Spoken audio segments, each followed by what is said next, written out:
काशिफ अकबर गुस्से और बेचैनी से टहल रहा था। उसका खास मुशीर और सूबाई पार्टी का लीडर रहमान चन्ना एक तरफ खड़े हुए थे। नाजा का बाप वडेरा कमाल सौले और उसका बेटा जमाल सोफों पर बैठे हुए थे। काशिफ अकबर ने टहलते टहलते रुक कर रहमान चन्ना को देखा, फिर कहा, आप सिर्फ हमारी सूबाई पार्टी लीडर नहीं बल्कि इस सूबे के बेताज बादशाह हैं। यहाँ के तमाम अहम इलाके आपके कंट्रोल में हैं। पुलिस है, इंतजामिया है, डाकू हैं और पथारेदार वगैरह सभी आपकी जी हुजूरी करते हैं। इतनी कुव्वत, इख्तियारात और वसाइल रखने के बावजूद सिर्फ एक शख्स, सिर्फ एक राजा नवाज आपकी गिरफ्त में नहीं आ रहा। रहमान चन्ना ने कहा, सिंध के पहाड़ी दलदली इलाके और घने जंगलात ऐसे हैं कि एक शख्स कहीं भी महीनों छुप कर रह सकता है। वडेरा कमाल सौले ने कहा, वो एक नहीं है, तन्हा नहीं है, मेरी बेटी नाजा उसके साथ है। राजा नवाज जहन्नम में जाए, मेरी बेटी तो मुझे मिलनी चाहिए। काशिफ अकबर ने कहा, साईं आपकी बेटी जरूर मिलेगी। आप मेरी मसरूफियात को समझते हैं। मैं एक दिन के लिए यहाँ आया था, लेकिन नाजा की खातिर 4 दिनों से यहाँ हूँ। मुशीर ने कहा, आप वडेरे साईं और उनकी बेटी की मोहब्बत में बहुत बड़ा सियासी नुकसान उठा रहे हैं। आपको इस्लामाबाद होना चाहिए था। लंदन से हमारी एजेंसी के सेक्रेटरी ने रिपोर्ट दी है कि नेक बख्त लंदन से अमेरिका गया था। वहाँ से कोई बड़ा गेम खेलकर फिर लंदन वापस आ गया है।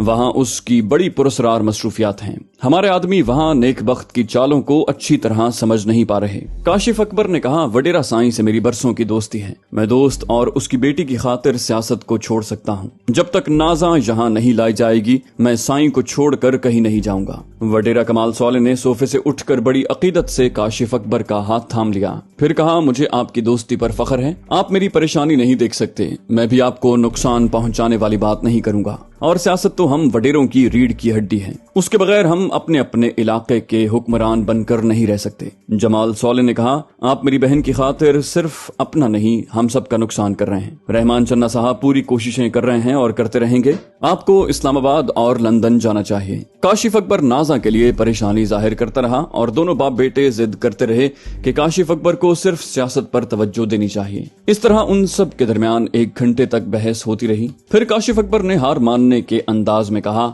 आप सब इस कदर मजबूर कर रहे हैं तो मैं अभी शाम की फ्लाइट से चला जाऊंगा। मुशीर ने कहा, इन बाप बेटे को आइंदा मुतमईन करने के लिए नाजा को यहाँ जिंदा नहीं लाना चाहिए, वरना वो आपके खिलाफ बहुत जहर उगलेगी। काशिफ अकबर बोला, सियासत में रहकर हसीन औरतों के चक्कर में नहीं पड़ना चाहिए। नाजा का गजबनाक हुस्न देखकर मैं दीवाना हो गया था। अब वो हसीना हलक में हड्डी की तरह फंस गई है। चन्ना साहब, आप मेरे लिए कोई बड़ा काम करना चाहते हैं तो किसी तरह भी नाजा को हलाक करवा दें। वो जिंदा रहेगी तो सूबाई और कौमी असेंबलियों से हमारे 6 अरकान कम हो जाएंगे। रहमान चन्ना ने कहा, आप मुतमईन होकर जाएं।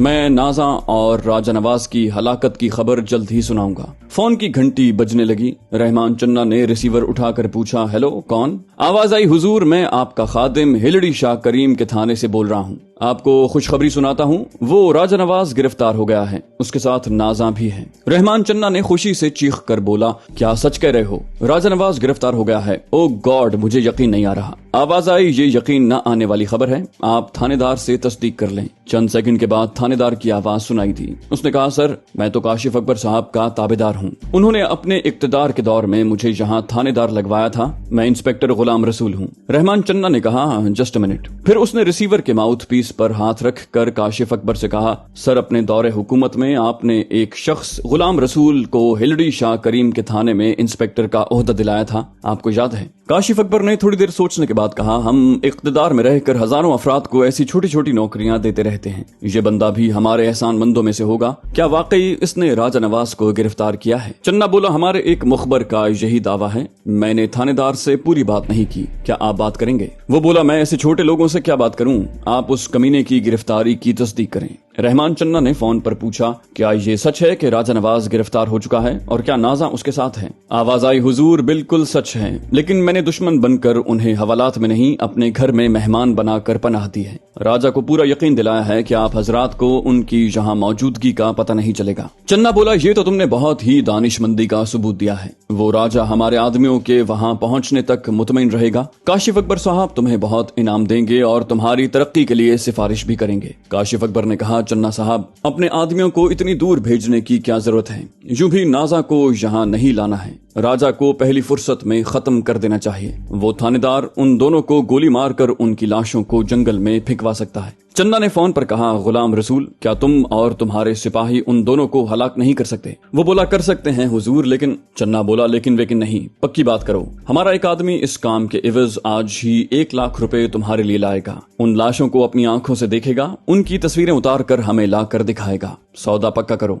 थानेदार बोला, सौदा तो बराबर के लोगों में हुआ करता है, हम तो आपके नौकर हैं, आपने हुक्म दिया है, समझें कि उनकी सांसें पूरी हो चुकी हैं। आपके आदमी को उन दोनों लाशों की दर्जनों तस्वीरें मिल जाएंगी, लेकिन आप अपने बंदे को आज रात तक पहुंचने का हुक्म दें। वो देर करेगा तो लाशें मुताफिन होंगी, उन्हें जल्द से जल्द कहीं दफन करना जरूरी है। चन्ना ने कहा, अभी 11 बजे हैं, उसे रवाना किया जा रहा है, वो रात के 8 या 9 बजे तक वहां पहुंच जाएगा। रहमान चन्ना ने फोन बंद करके एक मुलाजिम को बुलाया, उससे पूछा, तुम हिलड़ी शाह करीम के करीब रहते हो? वो दोनों हाथ जोड़कर बोला, जी साईं, शाहकपूर में रहता हूँ, हिलड़ी शाह करीम का एक इलाका मेरा देखा हुआ है। चन्ना ने कहा, तुम मोटरसाइकिल पर अभी 1 लाख रुपए लेकर वहाँ के थाने गुलाम रसूल के पास जाओ, वो रकम उसे देकर कुछ तस्वीरें ले आओ। नाजा और राजा नवाज की लाशें भी अपनी आंखों से देख कर आना। मुलाजिम ने पूछा, ये नाजा और राजा कौन है? चन्ना बोला, कोई भी हैं, तुम उनकी लाशों को आंखों से देखो और उनकी तस्वीरें ले आओ। काशिफ अकबर ने अपने सेक्रेटरी से कहा, इसे बड़े नोटों वाली 1 लाख रुपए की गड्डी दे दो।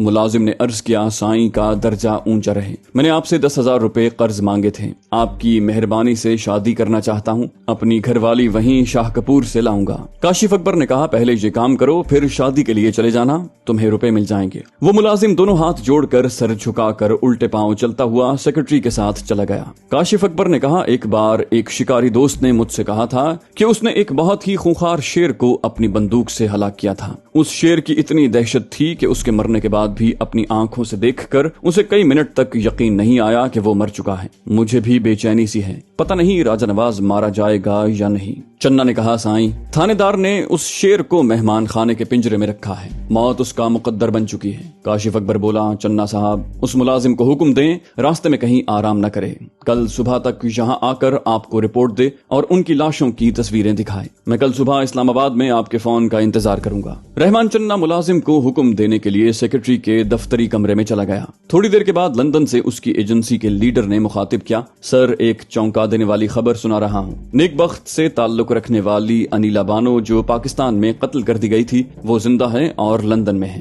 काशिफ अकबर ने फोन के लाउड स्पीकर को ऑन किया ताकि मुशीर सुन सके, फिर हैरानी से पूछा, ये कैसे मुमकिन है? जो अनिला यहाँ मर चुकी थी वो लंदन में जिंदा कैसे हो गई? कहीं तुम्हारी आंखें धोखा तो नहीं खा रही? लंदन के एजेंसी लीडर ने कहा, नो सर, हमारे कई पार्टी वर्कर्स ने उसे अपनी आंखों से देखा है। आप पाकिस्तान में नेकबख्त के खिलाफ मुहिम चला रहे थे कि उसने स्कैंडल को खत्म करने के लिए अनिला को खत्म करवा दिया। शायद कल से अनिला इन लंदन और अनिला प्लेज डबल रोल जैसे उन्वानात से खबरें शाया होंगी। काशिफ अकबर बोला, इसका मतलब है नेकबख्त के खिलाफ हमारी जबरदस्त मुहिम नाकाम हो जाएगी। ये मिस्ट्री कुछ समझ में नहीं आ रही। एजेंसी लीडर बोला, सर, ये तो यकीनी बात है कि नेकबख्त उस हसीना से पीछा छुड़ाना चाहता है। उसने मर्डर की भी कोशिश की होगी, लेकिन अमीर हमजा ने उसे बचा लिया। काशिफ अकबर ने चौंक कर पूछा, अमीर हमजा? एजेंसी लीडर बोला, जी हाँ, वो भी लंदन में है। हमने एक रात उसे अनिला के साथ 5 स्टार होटल में देखा था। जब वो होटल से जाने लगे तो हमने उसका ताक़ुब भी किया, लेकिन उसके खुफिया मुहाफिजों ने हमारी कार के एक पहिए को भ्रष्ट कर दिया। काशिफ अकबर ने कहा, ये खबरें इस हद तक मेरे लिए इत्मीनान बख्श हैं कि अमीर हमजा पाकिस्तान में नहीं है और वो मुझे नजरअंदाज करके नेकबख्त के पीछे पड़ गया है। वो नेकबख्त के साथ उलझा रहेगा तो मेरा भला होगा। लंदन वाला बोला, सर, एक और मजे की खबर है। वो नेकबख्त से शायद इसलिए उलझ रहा है कि वो अनिला पर आशिक हो गया है। काशिफ अकबर बोला, ये क्या बकवास है? अमीर हमजा जैसा संजीदा, खुश्क और पत्थर जैसा आदमी कभी इश्क मोहब्बत के चक्कर में नहीं पड़ेगा। एजेंसी लीडर बोला, पड़ चुका है सर। अनिला के हुस्न शबाब ने उस पत्थर को पिघला दिया है। अनिला लंदन में उसके साथ रहती है। काशिफ अकबर बोला, अगर ऐसा है तो जबरदस्त खबर बन सकती है। ट्रायंगल ऑफ लव, इश्क का तिकोन। नेकबख्त, अनिला और अमीर हमजा के दरमियान जबरदस्त रस्साकशी। अमीर हमजा नेकबख्त से अनिला को छीन रहा है। एक कार्टून शाया करवाया जाए कि 2 कुत्ते एक हड्डी के लिए लड़ रहे हैं, और ऐसा कार्टून भी बनाया जाए कि नेकबख्त अनिला का एक हाथ अपनी तरफ खींच रहा है और अमीर हमजा अनिला का दूसरा हाथ अपनी तरफ खींच कर जोर लगा रहा है। रहमान चन्ना भी कमरे में वापस आकर वो बातें सुन रहा था। मुशीर ने कहा, तुम लोग लंदन में रहकर खबरें अच्छी सुनाते हो, लेकिन हमारी पार्टी सिर्फ खबरें सुनने के लिए तुम लोगों को हजारों पाउंड्स नहीं देती है। कभी एक्शन میں رہ کر ہمیں فائدہ پہنچاؤ۔ اگر یہ کہو گے کہ امیر حمزہ کے خفیہ محافظوں نے تمہارے تعاقب کو ناکام بنا دیا تھا تو تمام خوشخبری پر پانی پھیر دیا جائے گا۔ دوسری طرف سے کہا گیا، سر ہم اتفاقاً ناکام ہو گئے، آپ حکم کریں کیا چاہتے ہیں، ہمیں کیا کرنا چاہیے؟ کاشف بولا، نیک بخت اور امیر حمزہ کے درمیان انیلا رس ملائی بنی ہوئی ہے، کسی طرح اسے اغوا کرو، اسے کہیں گم کر دو، اس کے بعد دونوں عاشقوں کے درمیان ایسی طویل جنگ شروع ہو جائے گی کہ ہمارے وہ دونوں مخالفین ایک لمبے عرصے تک پاکستان نہیں آ سکیں گے۔ ہمیں انتخابی مہم کے لیے ان کے خلاف بڑی گرما گرم خبریں ملتی رہیں گی۔ لندن والا بولا، سر ہم امیر حمزہ کی موجودہ رہائش گاہ کی تلاش میں ہیں، جلد ہی اس کا پتہ ٹھکانہ معلوم کر کے وہاں سے انیلا کو نکال لائیں گے۔ کاشف اکبر بولا، یاد رکھو وہ دونوں جب تک پاکستانی عوام سے دور رہ کر آپس میں الجھتے رہیں گے، ہم یہاں عوام سے قریب ہوتے جائیں گے۔ مشیر انہیں ہدایات دیتا رہا، پھر کاشف اکبر نے کہا، جو ہدایات دی جا رہی ہیں اس پر جتنی جلدی عمل کرو گے اتنے ہی زیادہ انعامات کے مستحق ہوتے رہو گے۔ اس نے فون بند کر دیا، پھر مشیر سے کہا، حالات ہمارے موافق ہیں، میں اسلام آباد پہنچتے ہی خفیہ ہاتھ کے ایجنٹ سے ملاقات کروں گا اور اسے بتاؤں گا کہ نیک بخت جنسی سکینڈل میں ملوث ہو کر اپنا سیاسی وقار کھو رہا ہے۔ ان حالات میں اس کے سر پر خفیہ ہاتھ ہوگا تو عوام نیک بخت کو بدبخت بنا دیں گے۔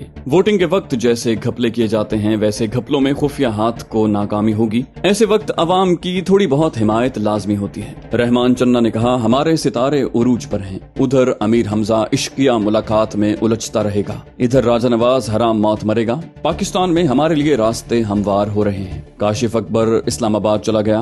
دوسری صبح ہلڑی شاہ کریم کے تھانے سے ایک سپاہی ایک بند لفافہ لے کر رحمان چنّا کے پاس آیا۔ اس نے لفافہ لیتے ہوئے پوچھا، ہمارا آدمی کہاں ہے، وہ کیوں نہیں آیا؟ سپاہی نے کہا، حضور آپ کا کوئی ملازم نہیں آیا، تھانے دار صاحب اس کا انتظار کرتے رہے، پھر مجھے یہ لفافہ دے کر بھیجا ہے۔ اس نے لفافہ کھول کر دیکھا، اس میں کئی تصویریں تھیں۔ ایک تصویر میں راجہ نواز کھڑا تھا، کئی سپاہی اسے گولیاں مار رہے تھے اور وہ گولیاں لگنے کے بعد گرتا ہوا دکھائی دے رہا تھا۔ دوسری تصویر میں نازا کو بھی اسی طرح گولیاں ماری جا رہی تھیں۔ پھر ان دونوں کی لاشوں کی تصویریں کئی زاویوں سے اتاری گئی تھیں۔ تھانے دار غلام رسول نے ایک خط میں لکھا تھا، حضور آپ کے مجھ پر بڑے احسانات ہیں، میں نے آپ کے حکم پر فوراً عمل کیا ہے، رات 11 بجے تک آپ کے ملازم کا انتظار کرتا رہا۔ ان لاشوں کو تھانے میں زیادہ دیر رکھنے سے بڑے مسائل پیدا ہو جاتے، اس لیے دونوں لاشوں کو دلدل میں پھینک دیا ہے۔ آپ کا ملازم تو نہیں آیا لیکن میں جانتا ہوں آپ میرا انعام بھیج دیں گے۔ رحمان چنّا نے اسلام آباد کاشف اکبر سے رابطہ کر کے اسے یہ خوشخبری سنائی کہ نازا اور راجہ نواز کا کام تمام کر دیا گیا ہے۔ اس نے کہا، ان کی لاشوں کی تصاویر تھانے کا ایک سپاہی لایا ہے، لیکن ہمارا ملازم جو 1 لاکھ روپے لے کر گیا ہے وہ ہلڑی شاہ کریم تھانے میں نہیں پہنچا، اس کے ساتھ کوئی گڑبڑ ہو گئی ہے، وہ کسی مصیبت میں پھنس گیا ہے یا پھر 1 لاکھ روپے لے کر فرار ہو گیا ہے، میں اصل بات ابھی معلوم کرتا ہوں۔ اس نے سیکرٹری کے پاس آ کر کہا، 1 لاکھ روپے لے جانے والا ملازم لاپتہ ہے، ہمارے کھوجی کو چند آدمیوں کے ساتھ بھیجو، وہ اسے ڈھونڈ کر اور پکڑ کر لائیں گے۔ کاشف اکبر کو نازا اور راجہ نواز کی ہلاکت کی خبر مل گئی تھی۔ رحمان چنّا نے ان کی لاشوں کی تصاویر دیکھ کر ان کی موت کی تصدیق کی تھی۔ اس کے باوجود کاشف اکبر تذبذب میں تھا، اسے شکاری دوست کی باتیں یاد آ رہی تھی۔ کسی خونخوار شیر کی دہشت دل و دماغ میں سما جائے تو اس کی ہلاکت کے بعد بھی اس کی موت کا یقین نہیں ہوتا۔ حقیقت یہی تھی، راجہ نواز کوئی مچھر تو تھا نہیں کہ ایک چھوٹے سے علاقے کا تھانے دار ایک تالی بجا کر مچھر کو مار دیتا۔ صبح 9 بجے وہ تھانے میں انسپکٹر غلام رسول کے کمرے میں آیا۔ غلام رسول اسے دیکھتے ہی چونک گیا۔ اسے یقین نہیں آ رہا تھا کہ جس راجہ نواز کو گرفتار کرنے یا قتل کر دینے کے لیے کاشف اکبر نے کئی تھانوں میں اس کی تصویریں بھیجی ہیں، وہی راجہ نواز بڑی بے باکی سے اس کے سامنے میز کے دوسری طرف آ کر ایک کرسی پر بیٹھ گیا ہے۔ وہ اسے حیرانی سے آنکھیں پھاڑ پھاڑ کر دیکھ رہا تھا۔ راجہ نواز نے پوچھا، اس طرح کیا دیکھ رہے ہو؟ میں وہی ہوں، تمہارے پاس میری تصویر ہوگی، اسے نکال کر میری صورت ملاؤ، میں اس کا فلمی جڑواں بھائی نہیں ہوں۔ وہ بولا، تصویر میز کے دراز میں ہے، میں اسے نکال کر دیکھتا ہوں۔ راجہ بولا، تصویر نکال سکتے ہو، ریوالور نہ نکالنا، ورنہ اس سے پہلے میرے ریوالور سے گولی چل جائے گی۔ میرا ریوالور والا ہاتھ میز کے نیچے ہے۔ اس نے سر جھکا کر دیکھا، میز کے نیچے راجہ نواز کے ایک ہاتھ میں ریوالور دکھائی دے رہا تھا۔ وہ سہم کر بولا، دراز کھول کر تصویر کیا دیکھوں، آپ کو پہچان گیا ہوں۔ راجہ بولا، تمہیں اب تک کی رپورٹ مل چکی ہوگی کہ میں کتنے تھانے داروں اور ڈاکوؤں کو قتل کر چکا ہوں، اپنا ٹیلی فون نمبر بتاؤ۔ اس نے نمبرز بتائے۔ راجہ نواز نے ریسیور اٹھا کر نمبر ڈائل کیے، پھر رابطہ ہونے پر کہا، نازا نمبر نوٹ کرو، میرے فون بند کرنے کے 5 منٹ کے بعد یہاں فون کرو۔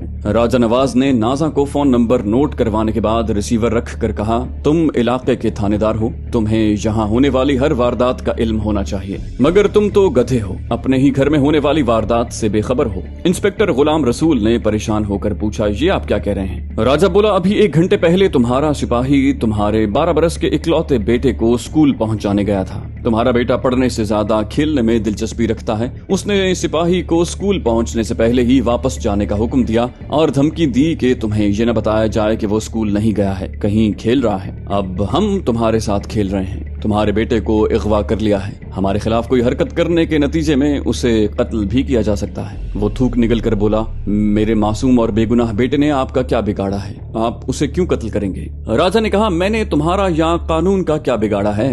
काशिफ अकबर की खैरात पर ऐश करने वाले थानेदार मेरी जान के दुश्मन क्यों हैं? मैंने वडेरे की बेटी नाजा को अगवा नहीं किया है। वो बालिग है, उसकी मर्जी से कल एक गोठ की मस्जिद में हमारा निकाह हो चुका है। अब बताओ कि मैं तुम सबकी नजरों में मुजरिम क्यों हूँ? वो जवाबन कुछ कहना चाहता था, फोन की घंटी बजने लगी। राजा ने कहा, रिसीवर उठाओ और अपने बेटे से बात करो। उसने लपक कर रिसीवर उठाया, फिर बेताबी से बोला, हेलो, कौन है? दूसरी तरफ से बेटे की आवाज सुनाई दी, अब्बा मैं हूँ आपका बेटा सलाम रसूल। मेरे बेटे तुम कहाँ हो? बेटा बोला, पता नहीं अब्बा, एक औरत ने मेरी आंखों पर रुमाल बांधा हुआ है, उसके पास टीटी है, ये मुझे मार डालेगी। गुलाम रसूल बोला, नहीं बेटे डरना नहीं, मैं इसे कहता हूँ वो तुम्हें गोली नहीं मारेगी, उससे कहो मुझसे बात करे। थोड़ी देर के बाद नाजा की आवाज सुनाई दी, तुम्हें यकीन दिलाना जरूरी था कि तुम्हारा बेटा हमारे कब्जे में है, इसलिए फोन पर उसकी आवाज सुनाई है, बाकी बातें राजा से करो। नाजा ने फोन बंद कर दिया। इंस्पेक्टर ने हेलो हेलो कहकर आवाजें दी, फिर रिसीवर रख कर आजिजी से बोला, मेरे बेटे को अगवा करके क्या फायदा उठाना चाहते हो?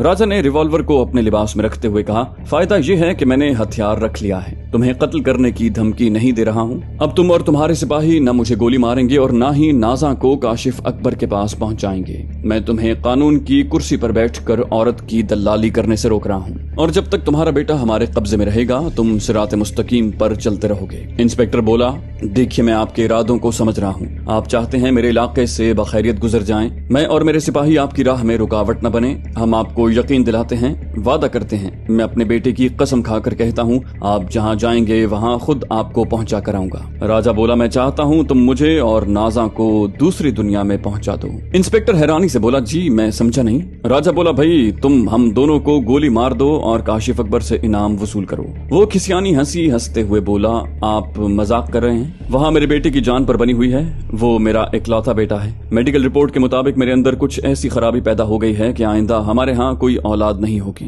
राजा ने कहा, मैं मजाक नहीं कर रहा हूँ, तुम मुझे और नाजा को हलाक करोगे तभी तुम्हें बेटा जिंदा सलामत मिलेगा। जब हमें गोलियां मारी जाएंगी तो उसकी तस्वीरें उतारी जाएंगी, गोलियां खाकर मरते वक्त भी, और हमारी लाशों की तस्वीरें भी काशिफ अकबर को पहुंचाई जाएंगी। तुम जब तक हमारी मौत का सबूत पेश नहीं करोगे तुम्हें अपने आका से इनाम नहीं मिलेगा। इंस्पेक्टर गुलाम रसूल बेयकीनी से देख रहा था। राजा ने कुर्सी से उठकर कहा, चलो उठो, इस छोटे शहर में जो सबसे अच्छा फोटोग्राफर है और जिसे तुम राजदार बनाकर उसकी जबान बंद रख सकते हो उसे भी यहाँ ले आओ। वो उठकर खड़ा हो गया, राजा के साथ एक छोटी सी मार्केट में आया। वहाँ के सभी लोग इंस्पेक्टर को देखकर सलाम कर रहे थे। छोटे इलाकों में थानेदार बेताज बादशाह हुआ करता है। वो तमाम सलाम करने वाले नहीं जानते थे कि उनके बादशाह सलामत अंदर से सलामत नहीं है। इकलौते बेटे के बायस अंदर से टूट फूट गए हैं। वो एक माहिर फोटोग्राफर को थाने में ले आए। राजा ये मालूम कर चुका था कि उस थाने में कितने सिपाही हैं। उसने थानेदार से कहा, तमाम सिपाहियों को हुक्म दो कि तमाम हथियार स्टोर रूम में रख कर दरवाजा लॉक कर दें और चाबी मुझे दे दें। सिर्फ तुम्हारे पास एक रिवॉल्वर और 4 सिपाहियों के पास 4 खाली बंदूकें रहेंगी,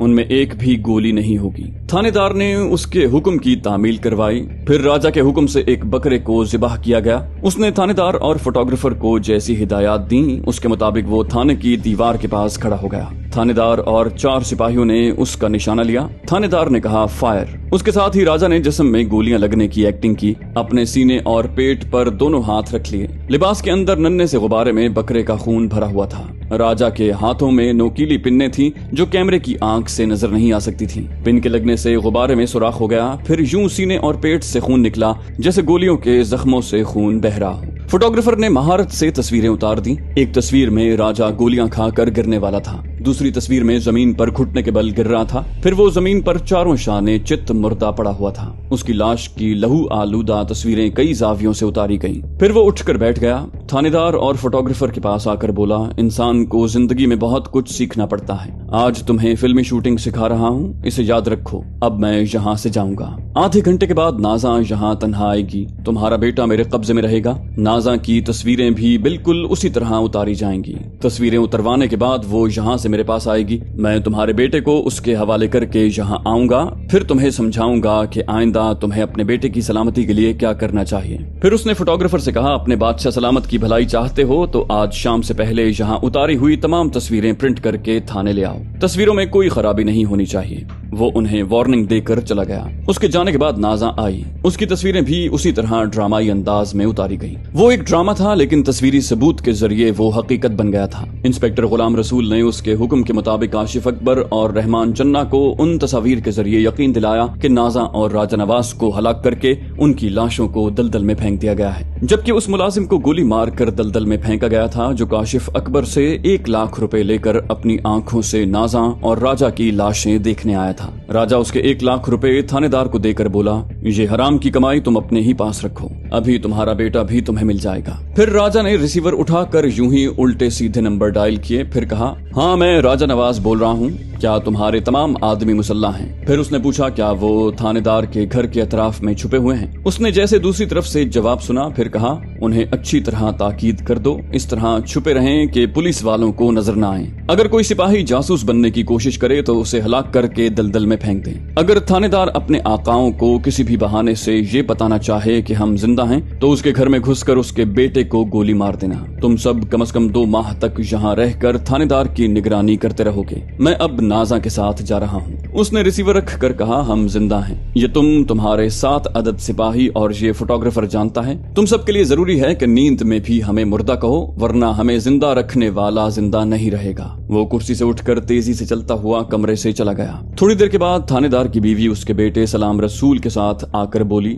मेरा बेटा कह रहा था कि एक औरत और मर्द उसे एक करीबी जंगल में ले गए थे। आपसे टेलीफोन पर बात भी करवाई थी। थानेदार ने बेटे को देखते ही गले से लगाकर प्यार किया। फिर कहा, देखो जो बच्चे स्कूल जाने के बहाने कहीं खेलने जाते हैं उनके साथ यही होता है। इगवा करने वाले जान से मार डालते हैं। आज मैंने तुम्हें किसी तरह बचा लिया है। आइंदा मेरी और अपनी माँ की इजाजत के बगैर घर से न निकलना। फिर उसने बीवी से कहा, बेटे को घर ले जाओ, मैं आकर बताऊंगा कि हम पर बहुत बड़ी कयामत आने वाली थी मगर वो टल गई। जाओ, आइंदा मेरी इजाजत के बगैर बेटे को घर से न निकलने देना। उसकी बीवी और बेटा वहाँ से चले गए। थानेदार ने एक बड़े लिफाफे में वो तस्वीरें रख कर एक खत लिख कर एक सिपाही को काशिफ अकबर के पास भेजा। काशिफ अकबर इस्लामाबाद जा चुका था, लेकिन दूसरे दिन रहमान चन्ना ने उसे फोन पर नाजा और राजा की हलाकत की खुशखबरी सुना दी। जो मुलाजिम 1 लाख रुपए लेकर गया था उसकी लाश में एक खोजी के साथ अपने चंद आदमियों को रवाना कर दिया। यूं राजा नवाज ने अपनी और नाजा की हलाकत का यकीन दिलाकर तमाम मुखालिफिन को कुत्तों की तरह अपने पीछे दौड़ने से रोक दिया।